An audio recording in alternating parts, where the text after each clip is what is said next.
Anyway, so yeah, and then so JT dropped her thing, then Ice dropped her thing, and then Ice numbers came back with what? She had 28,000. Ice was predicted for I think 20,000 while her first week was going on. See, this was the prediction, right? She was aiming for a top 40 debut on the Billboard 200 with 20,000 units sold. This was the prediction, right? So when Ice when they predicted this, right, August 2nd, it was Ice's first week. I was like, yo, are you telling me that JT is about to outsell Ice? I was so ready for that. I was so ready for that, right? Also, I didn't see how many pure sales Ice got. Let me see. Let me actually pull up Ice's what's it called? Twitter, because she did react to her sales. She kind of had no choice because she knew that she was gonna pop her shit if she did sell, you know. So here it is. It says so it actually, so I just showed you guys what the prediction was. It was 20,000 sold, a top 40 debut, but it actually debuted at number 18 with 28,000 sold. So she did get a top 20 debut, 28,000 sold. I just really want to know the pure sales for real, because I did want to know if JT got more pure sales than Ice, you know.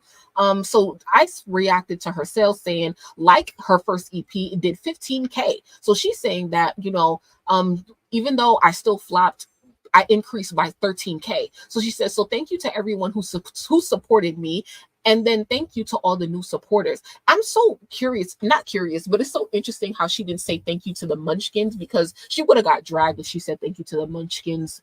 Anyway, especially if she was actually, if the Barbs were supporting her. But yeah, so she said thank you to all the new supporters. Y2K World Tour has been so fun, that these numbers are cool and all, but bitch, you should have seen that Boston crowd last night. I'm dead. She was trying to redirect the conversation from her sales to her tour. I'm crying. But you know, PR, all Ice is just PR. But anyway, so yeah, like, I'm sorry, Ice, you gotta get dragged for these numbers. It's no shade, because look, I thought that I was being hard on the girl. In our last conversation, we said, look right here. What did I say? Is 40K a flop? You know what? I thought that 40K was going to be the floor. I didn't think Ice could do no less than 40K. And I said, yo, if she do 40K, is it a flop?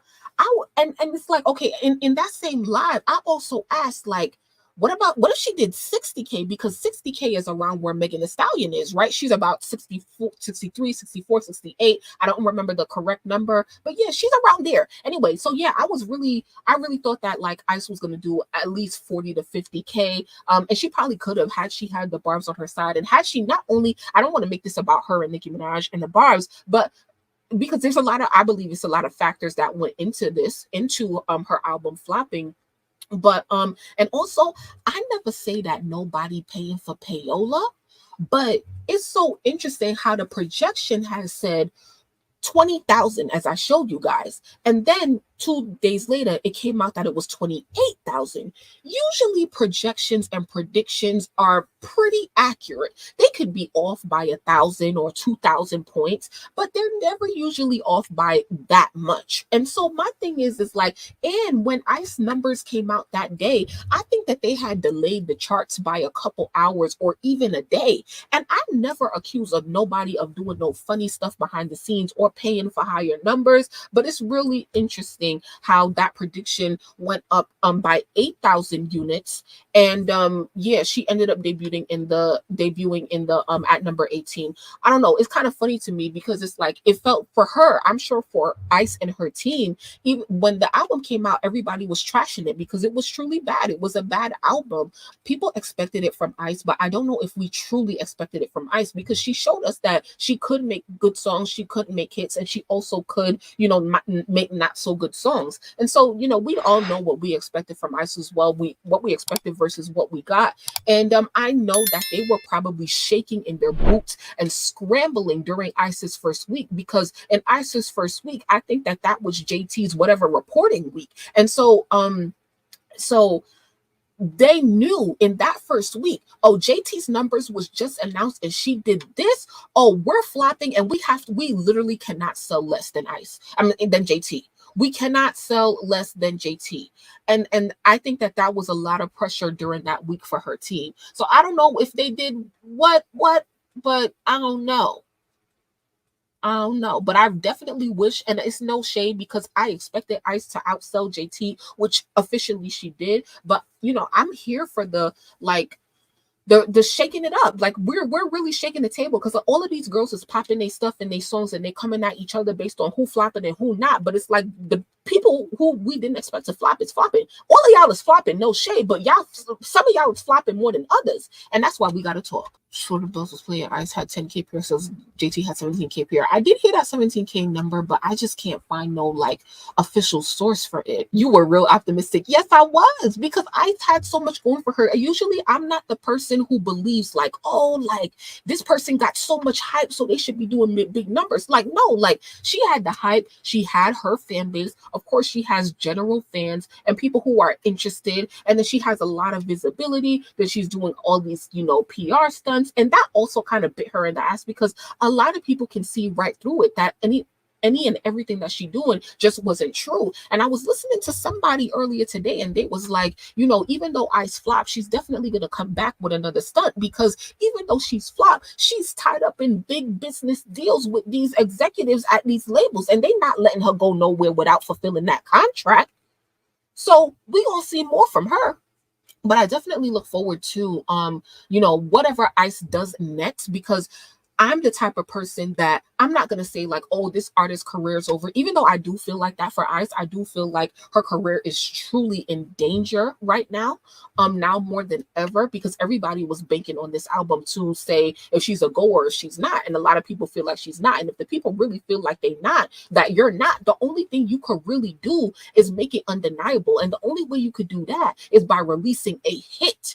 And you see Drake over there struggling. He releasing something every week and still can't catch one. So if Drake can't do it, what make you think you can do it? And it's no shade. I'm not trying to doubt her ability because a man can't do it. I'm just saying that now it's going to be harder than ever because you have to, not only do you have to come with a hit, but you also have to change our minds. We cannot see you as corny. You lost a lot of respect, Ice, from the people, from me. So you have to rebuild that up again. And it's going to take consistency, but she have to have a good song. And right now, we don't have confidence in her music making ability.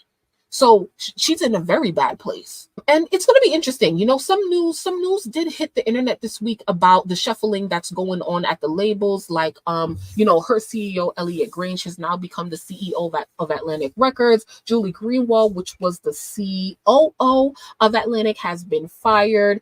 So Elliot Grange is now going to control a lot of the top artists' careers in terms of Cardi B. That's going to be interesting. And I think it's going to be really interesting in terms of Ice specifically, because her executive have moved labels several times at this point, and a lot of artists complain when you have people who work with you and they move to different labels because they got fired or whatever. We have our own career. So even though I work with you, hey, I want to apply for this job elsewhere and move up. These people are still human beings at the end of the day with careers that they want to progress in. So you're not always going to have your same team at your label. And now that a lot of big players in Ice's business has moved and switched positions, it's going to be interesting to see, especially now, which executives believe in Ice in order to, just give her the same budgets, give her the same support and stuff like that. And also, are they really going to care? Because when you meet those people in the beginning of your career, when you just get signed and then they go and they work for another label in X, Y, and Z, you lost the people,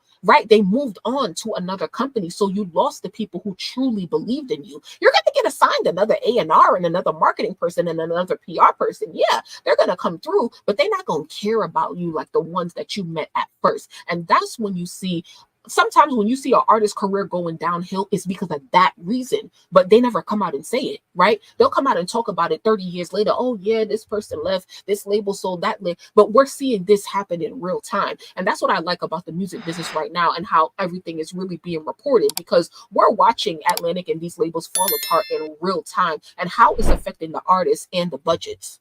Okay. I want to go through